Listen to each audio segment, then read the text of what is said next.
I am अंकित। स्वागत है आपका अपने YouTube channel Mankit 72 a way to success पर। फ्रेंड, जैसा कि आप सभी जानते हैं, कोई भी नई अपडेट आती है मैं आपको जानकारी जरूर देता हूं। ठीक है, अभी कुछ समय से देखिए भर्तियों को लेकर कोई ऐसी अपडेट नहीं आ रही थी जिसके लिए मुझे वीडियो बनानी पड़े। ओके, तो अभी मैं आपको बताता हूँ, कुछ नई न्यूज आई है जो आपके लिए बेनिफिशियल है, तभी मैं वीडियो बना रहा हूँ। अदरवाइज आपने देख लिया होगा मैं बीच में वीडियो बनानी छोड़ देता हूँ, अगर मुझे ऐसा लगता है कि मैं आपका समय ना बर्बाद करूं। क्योंकि अगर कोई अपडेट होती है तो बताएं भाई, अगर नहीं है तो उसका क्या करेंगे। नहीं मानते हो ना, फिर आपका भी समय वेस्ट हो। मुझे कोई ये थोड़ी है कि व्यूज आए उसी से काम चलेगा, अपना ऐसा कुछ रोल नहीं है।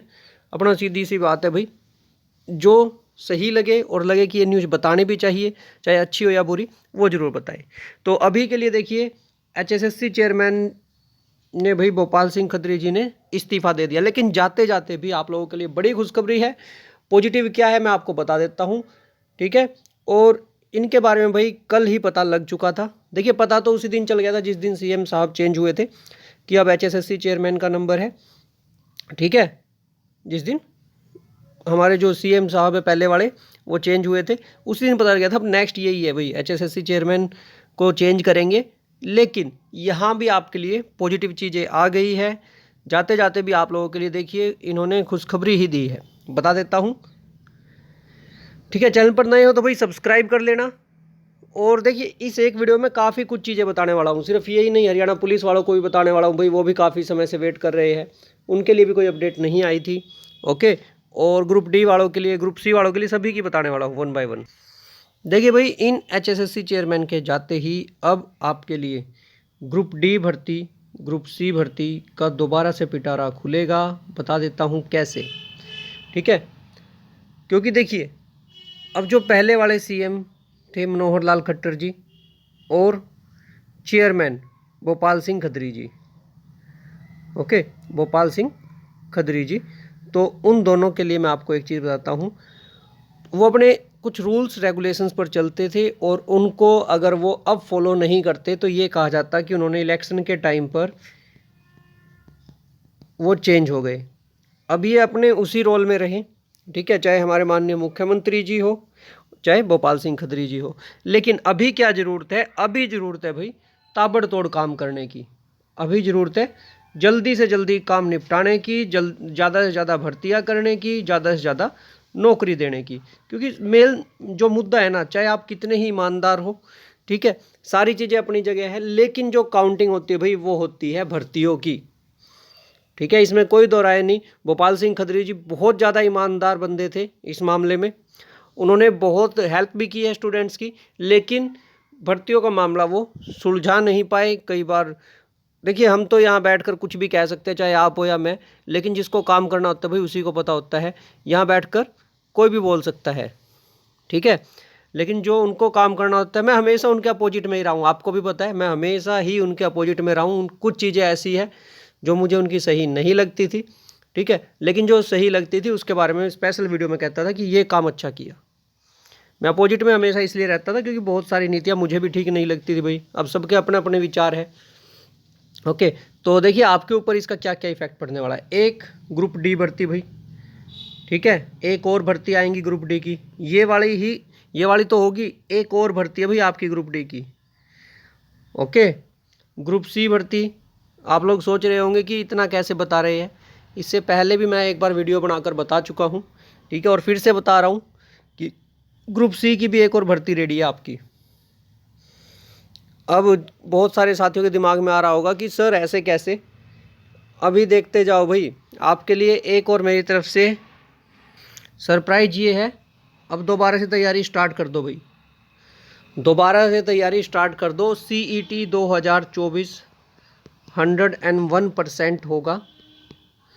उसके पीछे सबसे बड़ा रीज़न है कि ये जो अभी उठापटक की गई है ना, ये इसीलिए की गई है आपकी भर्तियाँ जल्दी से जल्दी हो, ज़्यादा से ज़्यादा हो। जो इन्होंने 5 साल में, 4.5 साल में काम नहीं किया, वो इनको 6 महीने में करना है, जिसमें से कोड ऑफ कंडक्ट भी लग जाएगा कल से शायद। तो वो सारा काम निपटाना है। भर्तियाँ कितनी होंगी वो भी बता। तो देखिए कितनी नौकरी और आ सकती है, लगभग 8,000 प्लस ग्रुप डी की भर्तियाँ, ग्रुप डी की भर्तियाँ, और 16 से 20 हज़ार ग्रुप सी की भर्तियाँ, ठीक है। इससे ज़्यादा बेशक आ जाए, कम नहीं आएंगी। अब बहुत सारे साथियों को लगेगा कि हवा में बातें कर रहे हैं, लेकिन आपको बता दूं ये सच है, ठीक है। और जब ये सच होगा तो आप लोगों को ही सबसे ज़्यादा धोखा लगेगा। अभी जो रो रहे थे ना कि हम तो तैयारी नहीं कर पाए, 1 दिन पहले एग्जाम का पता चला, 2 दिन पहले पता चला, 1 हफ्ते पहले पता चला, टाइम तो बहुत था, लेकिन उनको सिर्फ यूट्यूब पर वीडियो देखने में, कौन सा मास्टर कौन सा चुटकुले सुना रहा है, ठीक है, पढ़ने तो जाते नहीं है, चुटकुले सुनने जाते हैं, ओके। कौन से 2 टीचर आपस में भिड़े हुए हैं, कौन से 2 यूट्यूबर आपस में भिड़े हुए हैं, कौन टेलीग्राम पर एक दूसरे को गालियां दे रहे हैं, सिर्फ इस पर लगे रहते हैं। बुरा लगेगा बहुत सारे साथियों को, लगने दो भाई, ठीक है, आपके अच्छे के लिए बता रहा हूँ। उसके बाद भी कोई गलत कमेंट करता है, जैसे भी करता है वो आप देखिए भाई, मुझे उससे कोई मतलब नहीं है। अभी बता रहा हूँ, अपनी तैयारी दोबारा से शुरू कर दो, बहुत ज़रूरी है, क्योंकि वैकेंसी सिर्फ ये वाली ही नहीं और भी आएंगी। और अगर अभी भी नहीं पढ़े भाई, फिर कुछ नहीं हो सकता, ठीक है, फिर कुछ नहीं हो सकता, ध्यान रखना इस बात का। अब नई भर्तियों को बता देता हूँ, बहुत सारे साथी दुखी थे इस बात से कि सीईटी नहीं हो रहा, जिन्होंने पहले क्वालिफाई कर लिया उनका ही नहीं हुआ कुछ, आधों को उन्हीं को नौकरी नहीं मिली, मानते हो ना ये बात, आधों को उन्हीं को नौकरी नहीं मिली, तो इनका क्या रहेगा, ओके। तो मैं आपको बता देता हूँ कि अब नौकरियां भी होंगी। ये जो नया 6 महीने के लिए कार्यक्रम रचा गया है ना, ये इसीलिए है कि नौकरी, और जो लोग रुष्ट है, जो लोग परेशान हैं, उन सबको, ठीक है, उन सभी को अब क्या करेंगे, ये नौकरी देंगे। और मैंने वीडियो सिर्फ इसीलिए बनाई है, मैंने वीडियो बनाने का सिर्फ पर्पज यही है कि आप लोग अगर अभी से समझ जाओगे तो ठीक है, नहीं तो बहुत सारे लोग हैं जो आपको गुमराह करेंगे। अभी टेलीग्राम पर, यूट्यूब पर बहुत लोग बैठे हैं जो आपको सिर्फ गुमराह करते हैं, ठीक है, इधर उधर घुमाते रहेंगे, लेकिन ये नहीं कहेंगे कि अगर आपका स्कोर इतने नंबर से कम है, मैं फिर से बता रहा हूँ, जिनको ये पता है कि इतने से कम स्कोर पर आपका सिलेक्शन नहीं होगा, फिर बावजूद इसके आपको घुमाते रहेंगे, ठीक है, तो भाई क्या फ़ायदा है, मुझे ये बताओ। जब आपका स्कोर ही कम है तो अपना कम से कम तैयारी तो कर लो, जब भर्ती आएगी तब क्या करोगे, जिसको लगना है वो लग जाएंगे, ठीक है।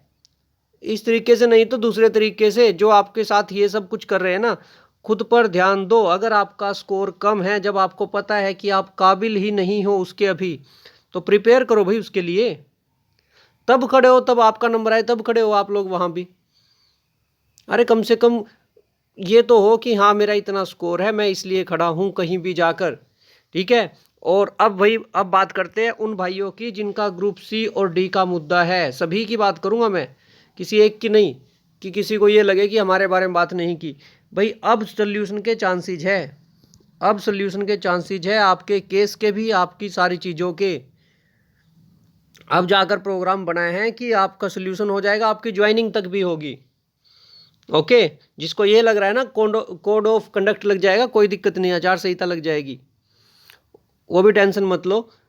अगर ये करवाने पर आए तो भाई उस टाइम भी परमिशन लेकर, बता रहा हूँ ये बात मैंने 1.5 महीने पहले बताई थी, अभी नहीं, 45 दिन पहले बता चुका हूँ मैं कि कोड ऑफ कंडक्ट के दौरान भी परमिशन लेकर अगर इनकी कोई बड़ी भर्ती हुई तो ये करवा सकते हैं, ठीक है। अगर ऐसी कोई भी दिक्कत नहीं, ग्रुप डी वालों का मामला बिल्कुल क्लियर किया जाएगा, उनका भी सल्यूशन होगा।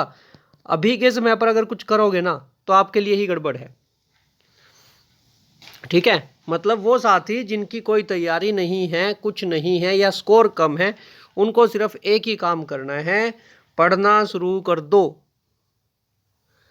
ये जो सारी राजनीतिक उठापटक हो रही है, सीएम का चेंज होना, चेयरमैन का चेंज होना, इसके पीछे एक ही रीजन है, नौकरी मिल नहीं रही थी। अभी के समय पर नौकरी नहीं मिल रही थी पिछले 3-4 साल से। अब नौकरी का मुद्दा है तो भाई किसी को तो जिम्मेवारी लेनी पड़ेगी। जब एक बात बताओ, आप लोग कुछ भी अच्छा होता है उसका क्रेडिट ले सकते हो, तो बुरा होगा तो उसका क्रेडिट कौन लेगा। अब वही बात है, तो भाई किसी ना किसी को तो कुर्बानी देनी पड़ेगी, और वही हुआ है। इसका बेनिफिट अगर आप लोग उठा सकते हो तो उठा लो, नहीं तो फिर आपको पता ही है ठीक है, फिर ऐसे ही घूमते रह जाओगे, लगने वाले लग जाएंगे। मैं अभी बता रहा हूँ, लगने वाले लग जाएंगे और बाद में आपको सिर्फ एक ही बात कहेंगे कि भाई हम तो अब गवर्नमेंट जॉब पर है। ठीक है, क्योंकि अभी तो उनको ये भी नहीं पता है गवर्नमेंट जॉब वाला बंदा क्या कर सकता है और कहाँ कहाँ पर उनकी मजबूरी हो जाती है। ठीक है, तो इस बात के लिए ध्यान रखो कि बाद में लगने के बाद वो आपको ही ये बोलेंगे। ठीक है, आपको लगने के बाद ये बोलेंगे भाई हम तो गवर्नमेंट जॉब पर है, अब हम कुछ नहीं कर सकते। ठीक है, डायरेक्टली हेल्प नहीं कर सकते। आगे बात समझ। तो अब भर्ती के लिए तैयार हो जाओ। दूसरा, कोड ऑफ कंडक्ट की बात करते हैं। कोड ऑफ कंडक्ट भाई कल से लग सकता है 3 बजे से, 3 बजे से। Okay, yes, 3 PM। उसके बाद बात करते हैं भाई हरियाणा पुलिस। भाई हरियाणा पुलिस का आपका जो फिजिकल है वो अप्रैल में ही स्टार्ट हो सकता है। पहले बता रहा हूँ, अप्रैल में ही स्टार्ट हो सकता है क्योंकि एडवर्टाइजमेंट निकली हुई है। बाकी सारी प्रोसेस कर सकते हैं रिजल्ट के अलावा, नॉर्मल सिचुएशन में फाइनल रिजल्ट या ज्वाइनिंग के अलावा ये सारी प्रोसेस कर सकते हैं। ठीक है, रिजल्ट तक भी निकाल सकते हैं, ज्वाइनिंग की प्रोसेस नहीं कर सकते। ओके, तो आप इसका बेनिफिट उठा सकते हैं। हरियाणा पुलिस की नई भर्ती की, और पहले वाली भर्ती की बता दो भाई, फीमेल की ज्वाइनिंग रहती है। रीज़न क्या है कि भाई देखिए इनकी फाइल रुकी हुई है एक जगह, मैं इनको बता भी चुका हूँ व्हाट्सएप ग्रुप पर भी।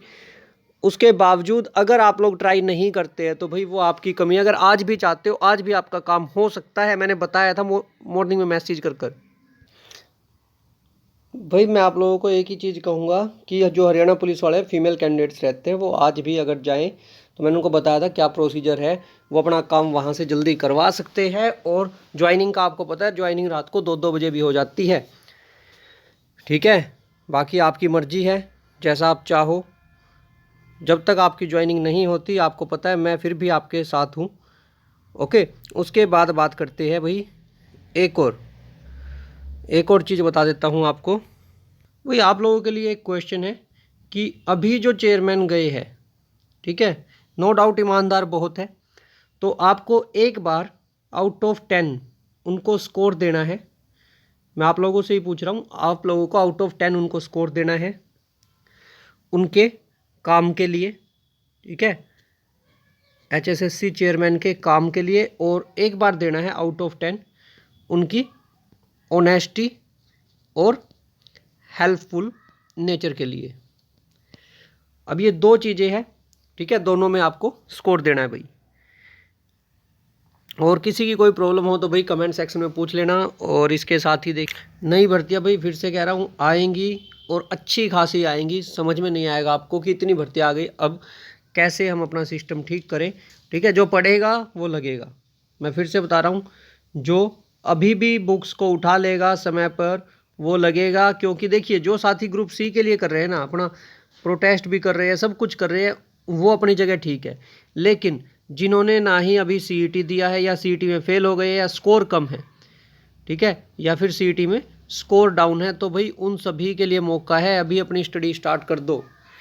ठीक है, बाकी किसी को कोई हेल्प चाहिए कमेंट सेक्शन में पूछ सकता है। और चैनल पर नए हैं, चैनल को सब्सक्राइब करें, वीडियो को लाइक में शेयर करें। टेलीग्राम मंकित72, इंस्टाग्राम मंकित72, बेल आइकन को प्रेस करें, वीडियो को लाइक में शेयर करें। धन्यवाद, आपका दिन शुभ रहे। धन्यवाद।